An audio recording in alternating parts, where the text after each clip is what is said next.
DST. We got special guest Kevin Poppe today. He's trained many Texas college baseball guys and lots of MLB guys, including Trevor Bauer, Alex Bregman, and Carlos Correa. Got anything to say about Poppe?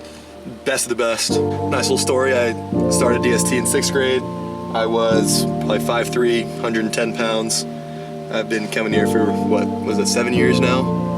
And I'm now 6'4", 230. So. You're 6'4"? I am 6'4". No wonder why it's so easy to throw a fastball by you. Yo, that's funny because I hit all your fastballs. Yeah, but not the changeup. Not the changeup. Something about Northwest Houston on a fine overcast day. The good old Porter Johns. That is the side of the crime where we're gonna take Poppe down in Fungo Golf. Thank you, ACU, your social media team, all your players. Thank you guys for your support.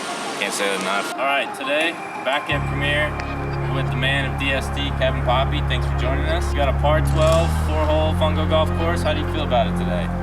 I'm not sure I like my odds, but I think I have a 5 chance. He showed up with the Fungo bat today, so we'll see how this goes. First hole, left to the foul pole. Not too much to change up today, but finally.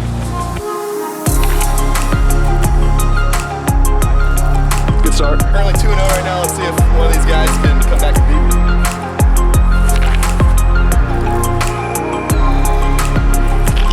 That was smoked.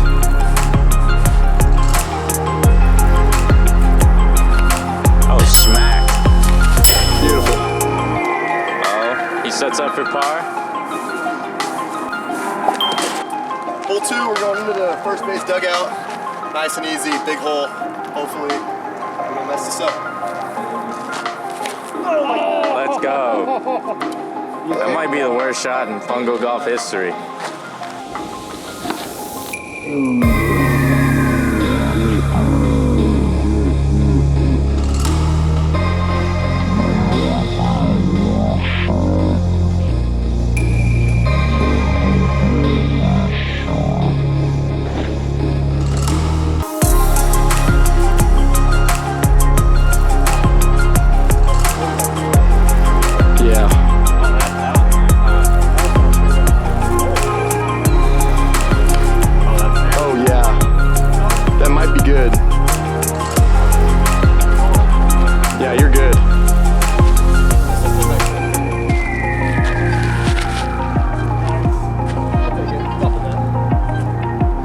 Good position. Oh, let's go. And it's rolling farther. For shot number 4. Oh, yes. Shot 5. Camera didn't stop rolling yet. 5. 5. Oh, easy. Fair enough. Easy money. Oh, that's a good shot. Definitely good start.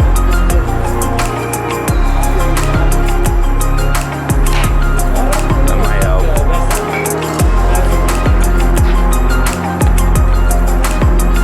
That's way out yonder.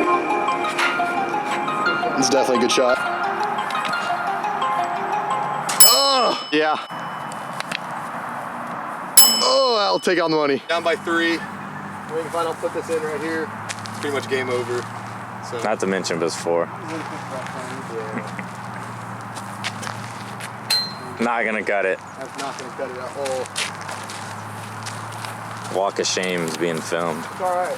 You know what? This is a nice day today. I'm not gonna.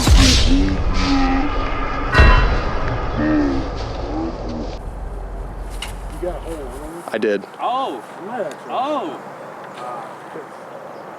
That might be tough. It's looking good. Hopefully it sits on the corner dugout right there.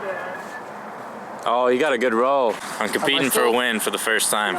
Great day. I'll see y'all next time. Last hole.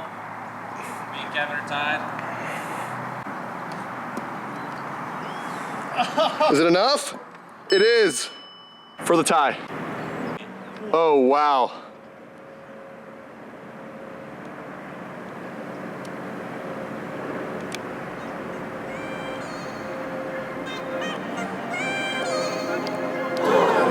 Not quite. Oh!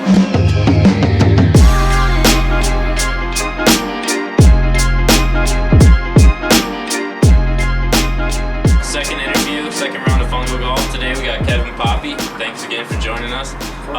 I'm happy to have him out. He has so much that relates to Texas college baseball. Not only has he supported us from the start, he trains a lot of guys we work with. He trains a lot of guys to get to Texas college baseball. He trains a lot of guys in Texas college baseball to make it to the next level, essentially where everyone wants to go. So I want to let Kevin take a minute to explain himself, just what DST is. Obviously a lot of people know it, but I'd like to hear it from the man himself. Appreciate it. Yeah, so my name's Kevin Poppe. I'm one of the owners of DST, or Dynamic Sports Training. We work with athletes all over the country to try to achieve their goals and develop as athletes and do our best to help them along the way. I've worked out here myself. That's why I'm grateful to have Kevin with us today. Parker has been here since birth. There's just a lot of good things around this area, especially with the baseball in Houston. Some things I want to ask you about too is, how did this even come about? I mean, I know Premier kind of popped up as Perfect Game's first pony in Houston, so how did DST really grow into form? So it really grew into form when Lee Fiocchi, my business partner, moved out here from Florida and got a referral on a client named Carl Crawford, who's all-time kind of pro athlete in baseball specifically, but all-around good athlete, and had some really good seasons off of that. And I grew out the pro group, which led to a bigger and better reputation, and where our company really, if you trace our origins, goes back to more NFL combine training. Really developed a niche in the baseball market, and then we were working with University of Houston, and through a relationship there, we met Roy Barrett, who was looking for a group to partner with out here at Premier Baseball, and we've been blessed enough to be developing that relationship out here for the last almost 10 years now. What an incredible story. How has social media helped you along the way? Obviously, you're out there tweeting left and right for the next big trainer, so how has that helped you grow as well? I think one of the benefits of social media is it challenges your thought process. You have to stand by comments you make or defend comments you make, and you better be sure of what you put out. And what I found is sometimes early on, when I was making more controversial comments or opinions on social media, the pushback I got actually helped me learn, because I just didn't understand why there weren't questions around certain topics, and I didn't have full context, so I would just make an opinion out there, and someone would come back with either some knowledge, or and I would learn from it and become better, or I would help the realization that there probably wasn't that much information behind it. We'd all just kind of accepted certain truths. So that's one way, is just like the knowledge and learning from other coaches, but developing those networks with other coaches online has been enormous. So a lot of my good friends in the industry, I don't know that I've even ever met in person. Just through online or text or email exchanges from our online conversations, but that's been huge. And then just the ability to get encouragement from the results we've been getting through other coaches or other athletes, and it's helped be a marketing wing of what we do as well. It's awesome. It's great to hear. I mean, I've been following you. I like when you post your theories out there too. Next question I want to ask you about is, what are you excited for this Texas college baseball season? I mean, there's so many new dynamics for Texas college baseball this year. Obviously, you have what Berkman's doing over there at HBU. You have Jose Cruz at Rice. A retired All-Star still wants to be an impact player. So what does he do now? Lance Berkman is now the new head baseball coach at HBU. Rice baseball hasn't been up to standard the past few years, but the university is hoping to change that with the hire of Jose Cruz Jr. I'm interested to see Texas continue to develop, see how they do, and then I mean, there's just so many questions this time of year with the NIL stuff that obviously changes the landscape in and of itself. So I'm really interested to see how all that plays out on the baseball side of things. How about former major league guys that have come through the system? Obviously, there's a big wall in there with all the guys, and a lot of Texas college guys as well. So just some of those guys and how they've influenced the program. The former guys that are no longer playing. So, we've had guys like Adam Dunn and James Loney, Orlando Hudson, Raul Ibanez, Barry Zito, guys like that have come through, and they've all influenced in different ways. And you know, some of those guys are more hard-headed, so it like really challenges you to articulate to the athlete. And then guys like Raul and Barry, and they're just like the nicest guys, and they really helped set that culture of like no one's above anybody else in our facility. You don't treat a first rounder or a big leaguer any different than you treat a rookie ball guy. And they really helped set that standard by really reaching out. Jay Bruce was another one like that. He really just set that standard of intermingling with the younger guys and helping to be a leader and helping to develop those athletes and their mindset toward work and toward the game itself. That's awesome. Is Trevor Bauer a hot topic, or is that a fun guy to work with? Is he a hot topic or a fun guy? It's both. Yeah, he's a hot topic and a fun guy. Everyone wants to ask about Trevor. He's really fun to work with. Fun to watch his stuff too. Yeah, I mean, he's obviously done a lot for the game of baseball overall. It comes with those hot button issues that people want to talk about. But what I can say personally is like Trevor's been a really good friend of mine for a long time.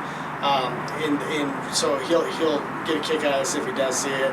But basically the hard spots about working with Trevor, more that he's hard-headed. He's not going to do something because you told him to do it. You have to explain it every single time, and that's going to take a lot of time. And then his schedule is pretty hectic and hard to predict sometimes. So the consistency on his sleep and things like that is always a challenge. But what's good is, one, if you don't know why you're doing something, after you work with Trev, you'll know why you do every little thing. And then also on top of that, he tracks and measures so much that you really he's kind of like a built-in analytics department. He'll track the progress himself, and so you really get good feedback on programming and can make adjustments in real time that maybe you wouldn't with other people. Love that Bauer outage guy on the internet. He's done good for baseball, especially content creators like me and maybe even Kevin himself too. Absolutely. All right, our final question, nice easy one. Barbecue or Tex-Mex? Oh, Tex-Mex, for Tex-Mex. sure. All Queso and fajitas. Beef fajitas, gotta be where it's at. Barbecue, I love it, but I can do without it if I have to. I can't do without Tex-Mex and some good queso and fajitas.